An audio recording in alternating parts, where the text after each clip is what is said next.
What's up, movie fans?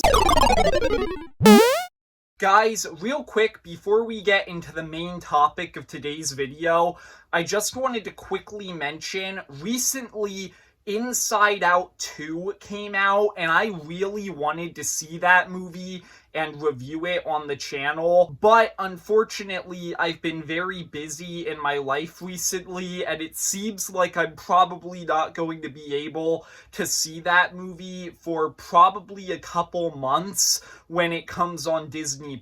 So I'm very excited to see that movie, but unfortunately I'm not going to be able to review it on the channel. With that being said, recently I got to see a different animated movie sequel that came out this year, and that is Kung Fu Panda 4, which came out around 3 months ago. I guess this year I'm just 3 months behind on all animated movies for some reason. Anyway, yeah, I'm a big fan of the Kung Fu Panda movies. I think that the Kung Fu Panda franchise is genuinely one of the best animated film franchises ever, for the simple fact that these movies seem like they're going to just be dumb, kiddish parody movies, but these movies actually have a lot more heart and emotion than you would expect them to, and as a result, I just find this to be such a phenomenal film franchise because it's just so much more than you would expect a film franchise like this to be. With that being said, today I decided, since I finally got to see the fourth movie, I would do what I always do with film franchises on this channel and rank all 4 Kung Fu Panda movies from worst to best. Now, real quick, before we get into the ranking, I just want to clarify, this is one of those rare times where I actually like all 4 Kung Fu Panda movies. I don't think that a single one of these movies is bad. I think that they're all varying levels of good. With that being said, some are better than the others, so let's get into the ranking, starting with number 4, and unfortunately the worst movie in the Kung Fu Panda franchise actually is the most recent movie, Kung Fu Panda 4. Now, once again, I do legitimately like this movie. I think that in general, this is a very enjoyable addition to the franchise, and there's several reasons for that. For one thing, the movie's just really funny, obviously, like all of the other Kung Fu Panda movies. This movie just has a ton of fun humor to it. I really enjoyed it. It has some great action, just like all the other movies. It has some great animation. Jack Black is doing a great job here, as always. I really like Awkwafina's character, and I think that the two of them have a really great dynamic in this movie, and they bounce off of each other really well. I think that in general, this movie feels like a natural next step in Po's journey, as he has to choose a successor to be the new Dragon Warrior now that he's kind of done with that role. I think that this might be the Kung Fu Panda movie that expands the world of this universe the most. You go to a lot of new locations in this movie and meet a lot of new characters, and I thought that that was really fun.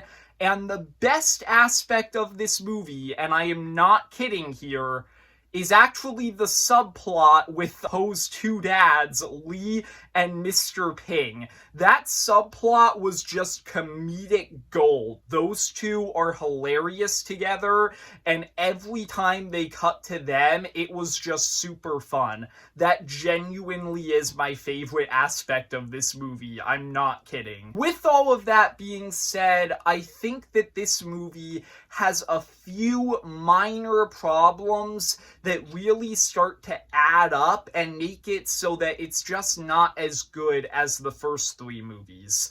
I think the biggest problem with this film is that in a way, Kung Fu Panda 3 kind of was a conclusion to Po's character arc.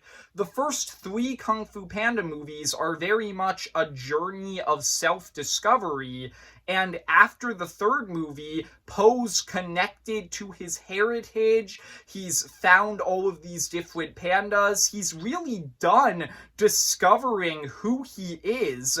So there's not really much left to do with his journey in this movie. And as a result, I think that this movie has the least emotional impact of any of the Kung Fu Panda movies because Po just doesn't have as much of an emotional connection to this story.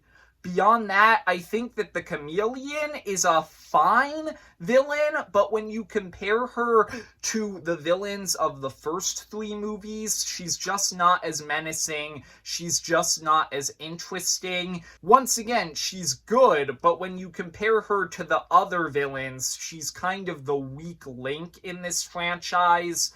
I think that not having the Furious Five in this movie is kind of bizarre. I don't hate that as much as most people, but it's definitely a really noticeable, strange thing that they decided to do when you consider how important the Furious Five were to the first three movies.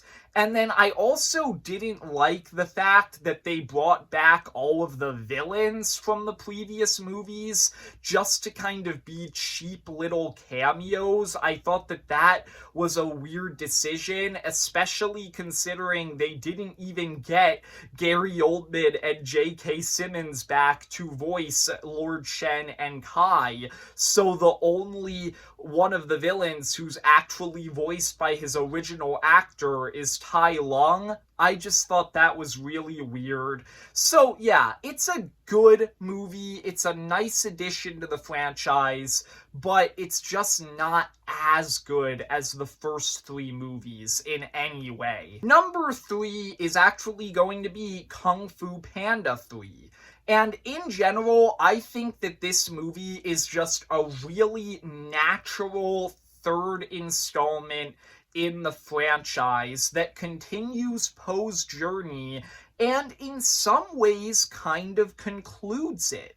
Like I said, the first three Kung Fu Panda movies are very much a journey of self-discovery, and in this movie, Po discovers that his father, his biological father, is still alive and that there are still pandas around. And as a result, in this movie, he's able to kind of connect to his heritage more. He's able to find out who he is as a panda, and I think that that is a very natural feeling next step for his character.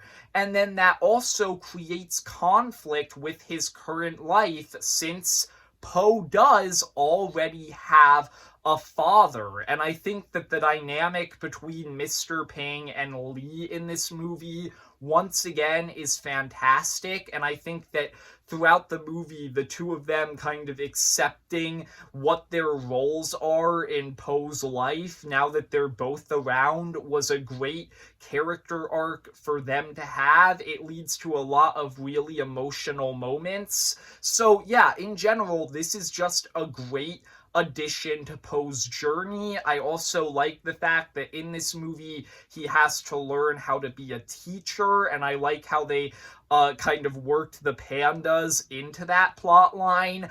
This movie's also very funny, mainly because of all of the different characters and pandas in the Panda Village. They're just a ton of fun. They all have these weird, quirky personalities, and I really enjoyed them.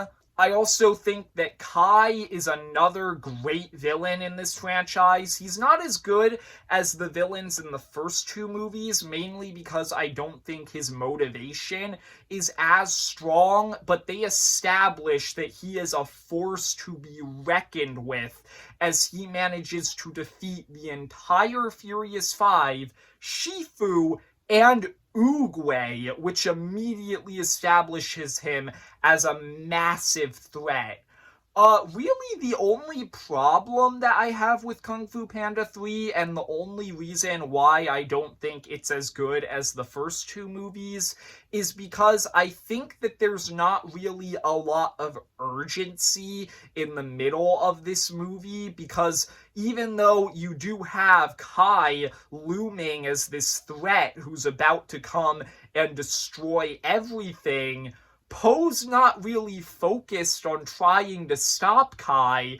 He's chilling in this panda village with his two dads, and as a result, I just don't think that the movie has as much tension as the first two movies, because for most of the movie, Poe doesn't really care that Kai is coming. But still, I think that this is a great third installment in the franchise. It's a great movie, but it's just not as good as the first two movies. Number 2 is going to be the original Kung Fu Panda. And part of the reason why I think this movie is as good as it is for the simple fact that you would never really expect this movie to be as good as it is. Like I said, when you hear the title Kung Fu Panda without knowing what these movies are at all, you would probably think that it's some kind of dumb kids parody movie. And to a certain extent, it is a dumb kids parody movie about a bunch of animated animals doing kung fu, and it does have a lot of really funny jokes and stuff as it's making fun of this genre, and you have Jack Black obviously giving a great comedic performance as always. So yeah, to a certain extent, the movie is a kids parody movie, but there's so much more depth and emotion to this movie than you would expect, because in this movie, Poe is this character who actually has a lot of different layers to him. Like, he sees himself as this goofy, overweight joke who is a failure. He hates his job, and he wants to change who he is. And that leads to this very interesting theme in this movie, and this lesson that he learns, as by the end of this movie, Poe realizes that he doesn't have to change himself.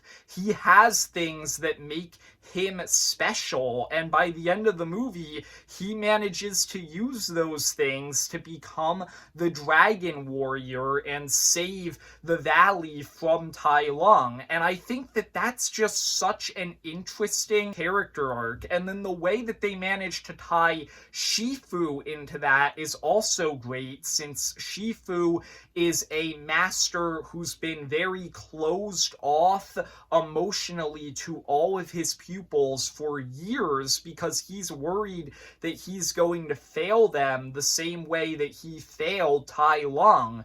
And throughout this movie, Poe actually helps Shifu kind of find the joy in his job again, and Shifu becomes a much more open person by the end of this movie. And I just think that it's so impressive that they managed to take this very goofy parody movie and actually do a lot of really clever things with it, and have these two very well-written characters with very interesting emotional journeys. And then beyond that, Tai Lung is the best villain in this franchise. It's very close between him and Shen, but I think that Tai Lung has a slight edge. He's just so threatening, and then he also has a super interesting backstory that ties in with Shifu. And then the other thing about this movie that's just fantastic is the action. They actually managed to make creative, fun, epic action sequences with this movie as you have them kind of figuring out how each of these different animals would fight if they knew Kung Fu, and it just makes for such creative sequences as you see how a praying mantis, a snake, and a crane would do Kung Fu, and that's just a ton of fun. But with all of that being said, even though I really love the first Kung Fu Panda, and I think that it is one of the best original movies that DreamWorks has ever made, in my opinion, the best Kung Fu Panda movie is actually Kung Fu Panda 2. Now, I'm gonna be honest here, I saw all of these movies, but with Kung Fu Panda 2 in particular, I forgot a lot of elements about this movie because I saw this movie when I was very young and I never rewatched it. So this was a movie where when I was preparing to do this video and I was rewatching all of the movies, I was going into this one kind of completely blind because I had forgotten everything about it. And I was very confident when I was rewatching these movies that the first movie was going to be number one because I just love that movie. I've seen it several times and I really just did not think that anything could top it. When I rewatched Kung Fu Panda 2 a few weeks ago to prepare for this video, I was completely blown away. This is a movie that is just so much better than I ever expected it to be. This is one of those sequels that just takes everything that worked about the first movie and brings it to the next level. The first movie had amazing action. This movie has even better action. The action is more creative, it's more tense, it's more fun. It's just better than the first movie. The first movie was very funny. This movie is also very funny. The first movie had an amazing villain. This movie has one of the most terrifying villains that I have ever seen in an animated movie in Lord Shen. Once again, I don't think he's as good as Tai Lung, but he is just an amazing, pure evil villain who's just fantastic. The first movie barely showcased the Furious Five. I mean, they were fun characters, but they were barely in the movie. This movie uses them way more, and you get to see them kind of developing friendships with Po, especially in the case of Tigress. But the best aspect of this movie is the same as the best aspect of the first movie, which is the fact that it manages to give Po such a fascinating and interesting emotional journey. And to a certain extent, this movie is genuinely one of the darkest kids' movies I have ever seen in my life.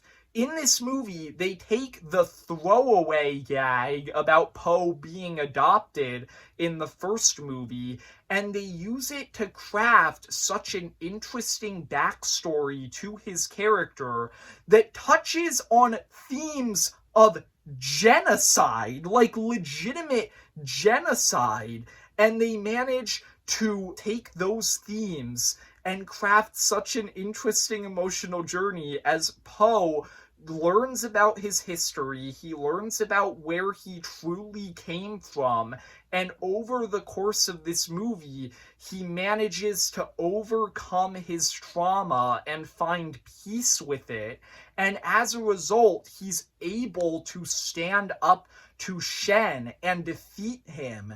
And that's just such an interesting journey for him to go on. It's shockingly mature for a goofy movie like this, but the tone just feels so balanced. Like, that's another impressive thing about all of these movies. These movies can get really dark, but the tone never feels unbalanced. It all feels right in this movie. And this movie just manages to be just such an inspiring and emotional film. And I just find that to be so impressive, considering this is a Kung Fu Panda movie. And I'm not kidding here when I say that when I rewatched this movie a few weeks ago, the scene at the end of the movie where Po finally embraces his inner peace and uses it to deflect the cannonballs, that scene actually gave me chills. Like, I'm not kidding. That was just one of the most breathtaking sequences I've ever seen in an animated movie. So, yeah, Kung Fu Panda 2 and all of the Kung Fu Panda movies are just movies that are so much better than you would ever expect them to be. It's one of my favorite animated franchises of all time. So, yeah, that's really the reason why I wanted to make this video talking about all 4 of them. So there you go. That's my ranking of all 4 Kung Fu Panda movies. I hope you enjoyed. If you did, leave a like and subscribe. Comment down below, what's your favorite Kung Fu Panda movie? And see ya, movie fans.